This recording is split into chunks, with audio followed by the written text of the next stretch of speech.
మనం డెమోక్రసీలో ఉన్నాం. జరుగుతూ ఉన్న అన్యాయం గురించి, జరుగుతూ ఉన్న విషయాల మీద సాక్ష్యాధారాలతో సహా, అంటే ఫోటో గ్యాలరీ ఆర్గనైజ్ చేసి, వీడియో క్లిప్పింగ్స్ కూడా ఆర్గనైజ్ చేసి, ఈ ఫోటో గ్యాలరీ ద్వారా, వీడియో క్లిప్పింగ్స్ ద్వారా ఢిల్లీలో ఫోటో గ్యాలరీ ప్రొటెస్ట్ ఆర్గనైజ్ చేసి, ఇవన్నీ కూడా డిస్ప్లే చేసి అన్ని పార్టీలను పిలిచినాం. వాళ్ళ పార్టీలకు సంబంధించిన రిప్రజెంటేటివ్స్ వచ్చి సపోర్ట్ ఇవ్వమని చెప్పి, వాళ్ళనే చూడమని చెప్పి, చూసిన తర్వాత కన్విన్స్ అయిన తర్వాత గలం విప్పమని చెప్పి అందరినీ రిక్వెస్ట్ చేసినాం. సిమిలర్గా ప్రతి మీడియా హౌస్ను పిలిచినాం. వాళ్ళ రిప్రజెంటేటివ్స్ని, జర్నలిస్టులను పంపించమని చెప్పి, రాష్ట్రంలో జరుగుతూ ఉన్న అగత్యాల మీద ఫోటోలు చూడండి మీరే, వీడియో క్లిప్పింగ్స్ మీరే చూడండి, చూసిన తర్వాతనే మీరు న్యాయం వైపున, ధర్మం వైపున గలం విప్పండి అని అందరికీ రిక్వెస్ట్ చేసినాం. చేసిన తర్వాత కొన్ని పార్టీలు వచ్చాయి. నువ్వు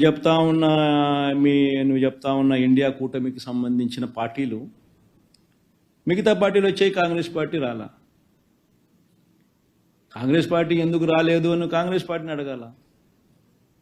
చంద్రబాబు నాయుడుకు వాళ్ళకు ఉన్న సంబంధాలు ఏమిటి అని కాంగ్రెస్ పార్టీని అడగాల. రేవంత్ రెడ్డి ద్వారా చంద్రబాబు నాయుడు ఏ రకంగా కాంగ్రెస్ పార్టీ పెద్దలతో కాంటాక్ట్ మెయింటైన్ చేస్తూ ఉన్నాడని కాంగ్రెస్ పార్టీని అడగాల. రాష్ట్రంలో జరుగుతూ ఉన్న అరాచకాలు కళ్ళ ఎదుటే కనిపిస్తూ ఉంటే,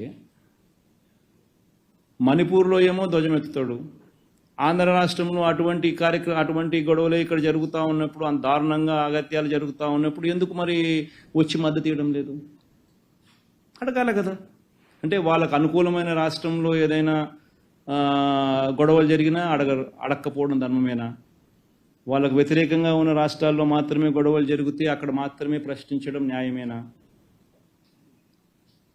నా వరకు నేనైతే చెప్తా ఉన్నా, ఎవరైతే వచ్చి మనకు మద్దతు ఇస్తారు, ఎవరైతే రాష్ట్రంలో జరుగుతూ ఉన్న అన్యాయాల మీద తోడుగా ఉంటారు, ఖచ్చితంగా వాళ్ళందరితో కలిసి ఖచ్చితంగా పోరాటం చేసే కార్యక్రమంలో, అడుగులు ముందుకు వేసే కార్యక్రమాలు జరుగుతాయి.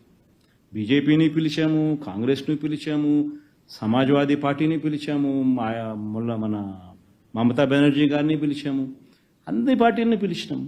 వచ్చిన వాళ్ళందరితో కలుపుకొని, వచ్చిన వాళ్ళందరితో కలిసి పోరాటం చేసే విధంగా అడుగులు వేస్తాం. ఎందుకు వేయకుండా ఉంటాం?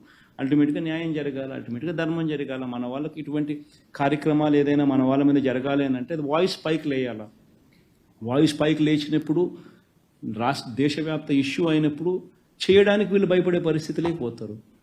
ఆ పరిస్థితి క్రియేట్ చేయడం కోసం అని చెప్పి ఖచ్చితంగా వాయిస్ ఎవడెవరినైతే కలుపుకోవాలనో, ఎక్కడెక్కడైతే వాయిస్ లేపగలుగుతామో ఆ ప్రతి ప్రక్రియ కూడా చేస్తాం. అంతే కదా ప్రసన్న? ఆ ప్లేస్లో నువ్వు ఉన్నా కూడా అదే చేస్తావు కదా. అదే చేస్తాం. రాలేదంటే వాళ్ళని అడగాల, నువ్వు ఎందుకు రాలేదు అని చెప్పి. చంద్రబాబు నాయుడు మీద ఎందుకు అంత వ్యామోహం అని, చంద్రబాబు నాయుడుతో ఎందుకు అంత సంబంధాలు మెయింటైన్ చేస్తున్నారు అని.